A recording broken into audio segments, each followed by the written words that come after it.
If there's one thing everybody agrees on when it comes to SpongeBob, it's that SpongeBob and Patrick are best friends. Like, that's just the deal. The show tells you from the very first episode. And look, it's a heartwarming friendship. It's the friendship that everybody wants until you actually start paying attention. Because, in case you've never noticed, for every wholesome Patrick moment, there are about 5 others where SpongeBob is either getting humiliated, losing something he loves, or just straight up suffering. And Patrick is either the cause of it or standing there doing absolutely nothing. And the even worse part, you probably know somebody exactly like this. Now, I think we can begin with probably the most common type of bad friend out there. The one who only really needs you when it's convenient for them. And Patrick, he does this so naturally, so effortlessly, that half the time, you don't even notice it's happening, which is kind of the whole point, like in I'm with Stupid. So Patrick's parents are coming to visit, and Patrick, being Patrick,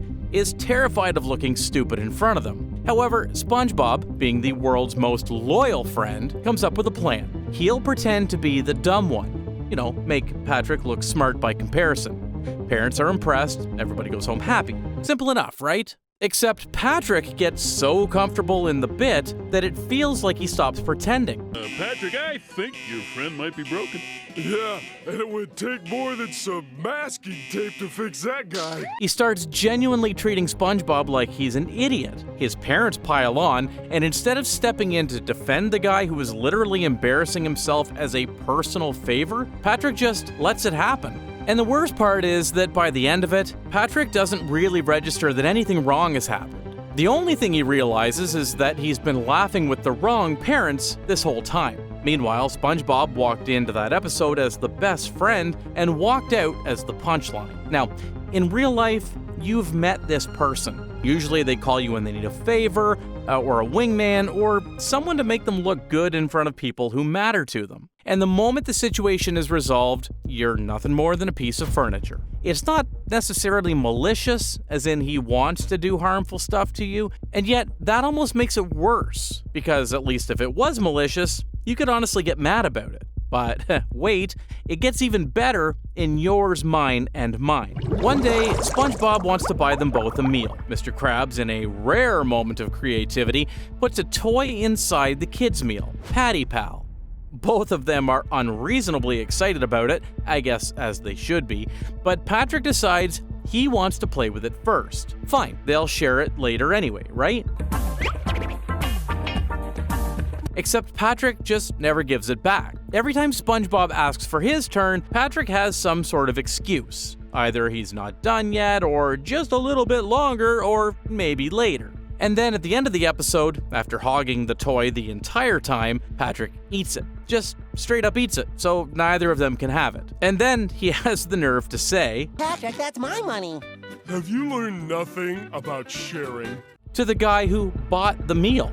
Now, if that doesn't sound like someone you've met before, then consider yourself very lucky, because most of us have had exactly that conversation, where you were somehow the unreasonable friend for pointing out things that aren't equal. Now, in comparison, taking advantage of someone's kindness, that's at least somewhat intentional. You know what you're doing on some level. But the next thing Patrick does is worse in a different way, because he's just being indifferent. A complete and total lack of care for the things that matter to the person right next to you. And we see that particular brand of carelessness in the card. So there's a rare Mermaid Man collectible card in circulation. Not just rare, the rarest. The kind of thing that SpongeBob has probably been hunting down for years. Patrick gets it by accident because, of course he does. And SpongeBob, rather than losing his mind, decides to just follow Patrick around and make sure that nothing happens to it. For the whole episode, he's patient, he's careful. He treats this card like it's made of actual gold. Meanwhile, Patrick treats it like garbage. He burns it, uses it as a napkin, drags it across every surface possible, while SpongeBob is having a heart attack every time he does it. It did work out well in the end, though, because Patrick actually somehow got 5 more of the same rare cards in that one pack that he bought. And he's kind enough to give SpongeBob the other 4. or 3 to be precise. But if there's anything we can learn from this episode, it's that Patrick never once considered that SpongeBob's feelings about this card were worth taking seriously, just because it simply never crossed his mind. And you know what that feels like in real life? That friend who borrows something you care about and then hands it back broken with a shrug, who shows up late to the one thing you actually needed them at on time, who forgets the thing you told them 3 times because they weren't actually listening any one of those 3 times. Not cruel, just not paying attention to you, ever. And if you think that was bad, at least the card was just a card, not your dearest pet. Oh, wait. He does that too in Pet Sitter Pat. So one day, SpongeBob needs somebody to look after Gary while he's away, and for reasons that are genuinely hard to explain, he picks Patrick. Now look, Gary is more than just a pet to SpongeBob. We've seen multiple episodes dedicated to how deep that bond runs. So trusting Gary to Patrick is already a leap of faith that requires a very specific kind of optimism. Spoiler alert, that optimism was not rewarded. Patrick wasted no time to eat all of Gary's food, then puts Gary in direct danger multiple times throughout the episode through a combination of recklessness and genuinely bewildering decision-making. And then, the moment that really seals the deal is when he decides that Gary needs a bath. Taking a bath? Yeah, that's normal enough, right? Yeah, except for whatever reason, Patrick's solution to giving a bath is a flamethrower. Well, make up your mind. Is it water or fire? A flamethrower for a bath for a snail. By the end of it, the house is flooded, half of SpongeBob's belongings are destroyed, and Patrick tells SpongeBob absolutely nothing when he gets back. However, as dreadful as that might sound, I think most people have experienced something like this at some point. You trust someone with something that genuinely matters to you, not because they're the most qualified, just because you trust them, and they let you down out of pure, unfiltered carelessness. That's why it stings more than the damage itself. It's the fact that they don't really get why you're upset, because to them, nothing that important happened.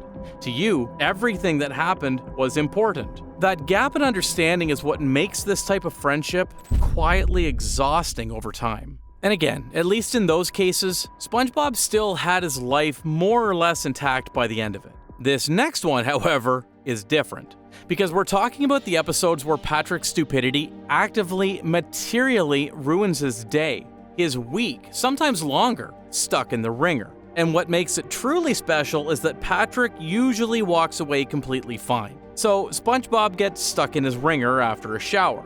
He can't get out. Patrick, wanting to help, decides the solution is to permanently glue him in with carnival glue. Now, SpongeBob can't do anything. He can't work, he can't eat properly, he can't live a normal life. All because Patrick's version of helping was to make the problem irreversible without stopping even for 1 second to think about whether or not it was a good idea. And here's where it gets really good. Patrick somehow starts feeling guilty. He takes SpongeBob to the carnival to cheer him up, which is a sweet gesture in theory. Except at the carnival, SpongeBob understandably vents his frustration. He's stuck in a ringer permanently. He's allowed to be upset about that. But the entire town sides with Patrick. You know, kid, your body isn't the problem. It's your heart. The guy who glued his friend into a ringer and ruined his life gets the sympathy. And SpongeBob, who is literally the victim here, gets told he's being ungrateful. Now, if that dynamic sounds familiar to you in any way, then you already understand that this is a gold standard for gaslighting. Someone makes your life harder through their own carelessness, and then does one small thing to compensate. Suddenly everyone around you is saying, well, at least they tried. And you're just standing there, stuck in a ringer, wondering how this became your fault. Meanwhile, Valentine's Day is a bit more of a harmless episode, but I still think it's one of the most revealing Patrick episodes of the entire show. So SpongeBob has been planning this enormous Valentine's Day surprise for Patrick. We're talking about a giant chocolate hot air balloon. Yeah, he's been working on this for a while. It's just a whole thing. However, there's a delay with the balloon. Sandy is trying to get it there, but it's taking longer than expected. So, in the meantime, SpongeBob improvises and gives Patrick a handshake as a placeholder gift, fully intending for the real surprise to arrive any minute. Sadly, Patrick loses his mind. He doesn't ask what's going on, he doesn't give SpongeBob a chance to explain, he just immediately decides that he's been wronged and proceeds to destroy an entire theme park over a gift that was genuinely on its way. Meanwhile, SpongeBob is running around desperately trying to manage the situation that he didn't even cause, while Patrick is leaving a trail of destruction behind him. Things got kinda under control again at the end of the episode. Sandy manages to beat all the clams and arrives with the damaged chocolate hot air balloon. And Patrick enjoys it to its fullest after making a huge job for the cleaning crew. Now look, everybody has felt let down by a gift before. That's human. But there's a difference between feeling disappointed and burning everything to the ground before you even have the full picture. It's not wise to blow up over a misunderstanding before letting the whole thing be explained. And somehow, you are always okay with it because you're SpongeBob. It's more or less the same with Life of Crime. One day, Patrick convinces SpongeBob to borrow a balloon with him. His logic being that you can take anything as long as you give it back eventually. Well, that's not wrong maybe on the technical side, but definitely wrong on the moral side, especially if you broke the very thing that you borrowed. So now they're both on the run, convinced that they're wanted criminals hiding out and trying to survive on the snacks they brought with them. They each have a chocolate bar. The deal is simple. They'll share everything equally.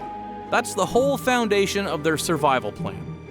Patrick eats his chocolate bar immediately, the same day. And then the next thing we know, he accuses SpongeBob of stealing his.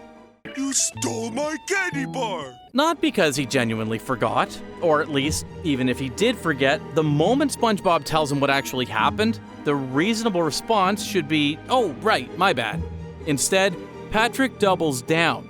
He threatens to turn SpongeBob in for the balloon theft. The balloon that was his idea, that he convinced SpongeBob to take in the first place. So, in the span of one episode, Patrick talks SpongeBob into committing a crime, eats his share of their supplies, accuses SpongeBob of theft, and then threatens to use their shared crime as leverage against him. Now, out of all the things he borrowed from SpongeBob, I think dumped hits a little differently because it's Gary that he took away. Gary starts following Patrick around everywhere, ignoring SpongeBob completely. And Patrick, rather than redirecting Gary back to his actual owner, he leans into it hard. He parades Gary around in front of SpongeBob, talks about what great friends they are now, makes absolutely no effort to understand why this might just be a little bit painful to watch for the person who has had Gary his entire life. And SpongeBob, being SpongeBob, is devastated. He's quietly heartbroken watching his pet choose someone else. Meanwhile, Patrick's energy throughout all of this is essentially, yeah, this is great for me, so... Now, the twist at the end is that Gary was only following Patrick because Patrick had a cookie in his pocket. The moment the cookie is gone, Gary comes right back to SpongeBob, which is both funny and quietly devastating because it means none of it was ever really about Patrick. But Patrick didn't know that while it was happening, and he still chose to rub it in. That's a very particular kind of selfishness. He doesn't think twice about enjoying something at your expense. He sees you hurting and just keeps going, because it's working out fine for him. And maybe that's the most honest thing this episode reveals about Patrick.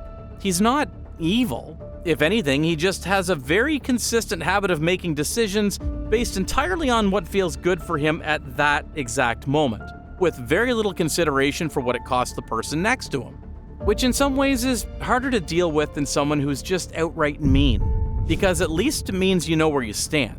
So, we've covered a lot of ground at this point, but this last one is arguably the most interesting case of all.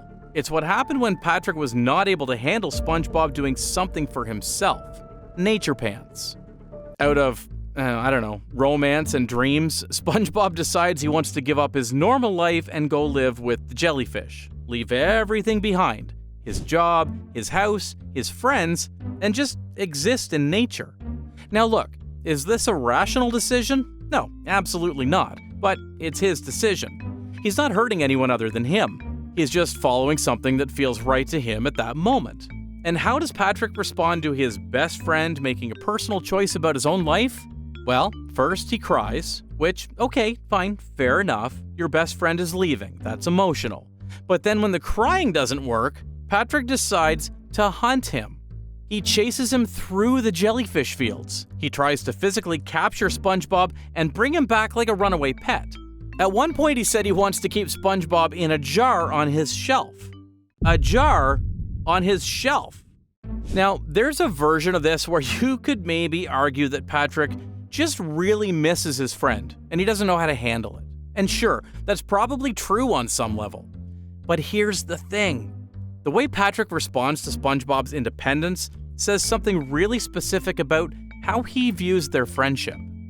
To Patrick, SpongeBob's life choices are only valid if they include Patrick.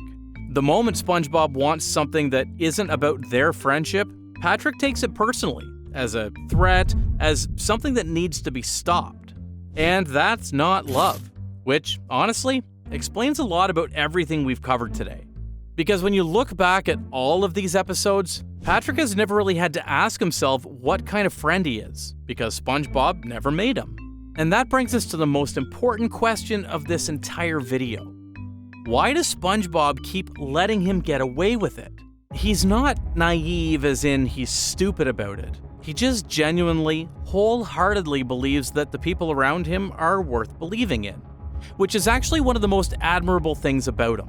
But this is also where it gets complicated, because there's a difference between being loyal and being unable to see what's right in front of you, and SpongeBob spends a lot of time in that gray area. More often than not, SpongeBob wasn't blind to Patrick's behavior. We've seen him get frustrated, we've even seen him snap. We've seen him reach his limit more than once across the seasons, but he always comes back, every single time. And I think the reason for that is actually really simple and really human.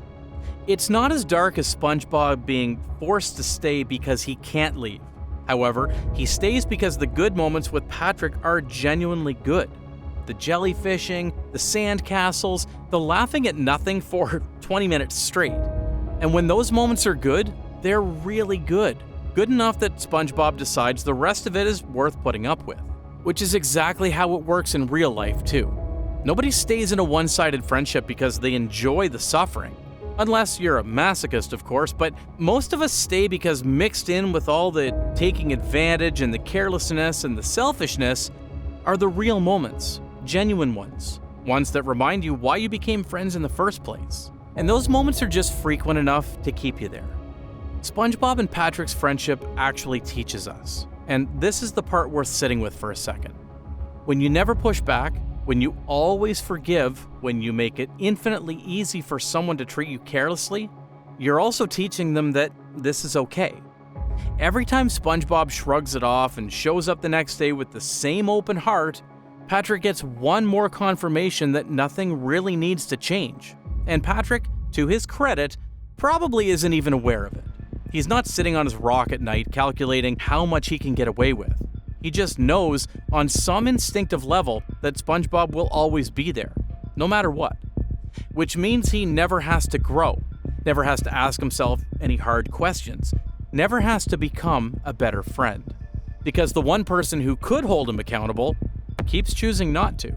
So where does that leave us? Well, Patrick Star is still one of the most beloved characters in the entire show, and I mean that genuinely. At his best, he's hilarious, he's warm, and there's nobody quite like him in Bikini Bottom.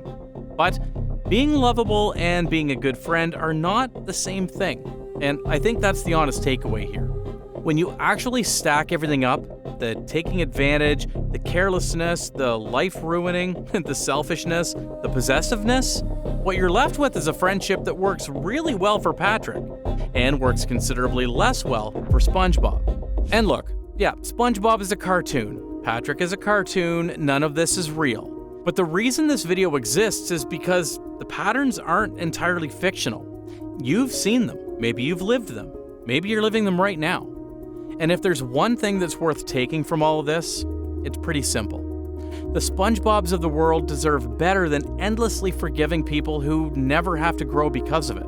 It's true for cartoon sponges, and it goes for you too. Now, if this kind of video is your thing, where we take a character everyone thinks they know and find out there's actually a lot more going on underneath the surface, you're gonna want to watch the video where we did exactly that with one of the most hated characters in the modern show.